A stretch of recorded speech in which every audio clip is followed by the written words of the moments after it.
अस्सलाम वालेकुम दोस्तों। समूरन दोस्तन के मुर्तज़ा नाज़ जे तरफ़ां सलाम पहुचे।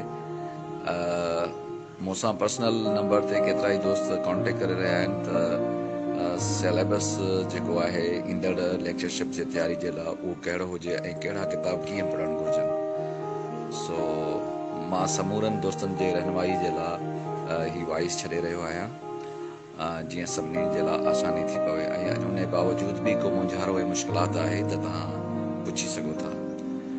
मुंहिंजो जेको ख़्यालु आहे त सभ खां पहिरियां दोस्तनि खे मेमण अब्दुल मजीद सिंधीअ जो सिंधियत जो तारीख़ी जाइज़ो जेको किताबु आहे उहो पढ़णु खपे, छो त अदब खे सम्झण लाइ सियासी ऐं तारीख़ी हालतुनि खे सम्झणु इंतिहाई ज़रूरी हूंदो आहे। इन करे उहो किताबु सभ खां पहिरियां पढ़णु घुरिजे त ऐं उन मां नोट्स ठाहिणा वञणा आहिनि। जीअं त उन किताब में दौर आहिनि, इन करे दौर वाइज़ नोट ठाहिणा वञणा आहिनि ऐं उन जी का बि एरिया जेका आहे उहा छॾणी न आहे। उन खां पोइ जेको आहे डॉक्टर अब्दुल जब्बार जूणे जो किताबु सिंधियत जी तारीख़ 3 जुल्द जेको आहे उहो पढ़णु खपे।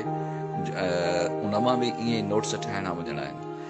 ऐं आख़िर में को बि MCQ जो किताबु जीअं साईं मुख़्तियार अहमद मल्हा साहिब जो किताबु आहे या असांजे प्यारे दोस्त साजिद चांडी जो किताबु आहे, उन किताबनि मां तयारी करे सघे थी। पर जेसि ताईं तव्हां पंहिंजा नोट्स न ठाहींदव तेसि ताईं तव्हांखे ॻाल्हियूं सम्झ में बि घटि ईंदियूं ऐं ज़हन नशीन घटि थींदियूं। इन करे फ़िलहालु इहे 3 किताब ऐं ॿी जेका असांजा नौजवान ग़लती कनि था उहा इहा कनि था त सभ खां पहिरियां MCQs जो किताबु पढ़णु शुरू कनि था। MCQs जी किताबु आख़िर में पढ़बो आहे।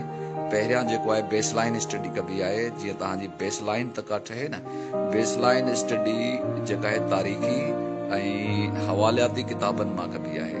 जीअं मिसाल मेमन अब्दुल मजीद सिंधी जो किताबु मां ॿुधायो या डॉक्टर अब्दुल जब्बार जूणे जो किताबु, इहे 2 किताब इंतिहाई ज़रूरी आहिनि। जेकॾहिं तव्हां सिर्फ़ु 3 किताब ई पढ़ंदो तव्हांजी बहितरीन तयारी थी सघे थी, पर उन जे पढ़ण जो तरीक़ेकार इहो ई आहे, पढ़ंदा वञो ऐं नोट्स ठाहींदा वञो पाण।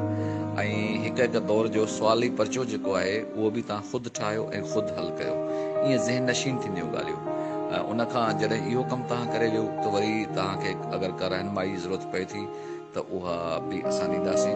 या लिसानियात ऐं ग्रामर जेको व्याकरण आहे सिंधी ॿोलीअ जो उन बाबति बि तव्हांजी रहनुमाई कंदासीं।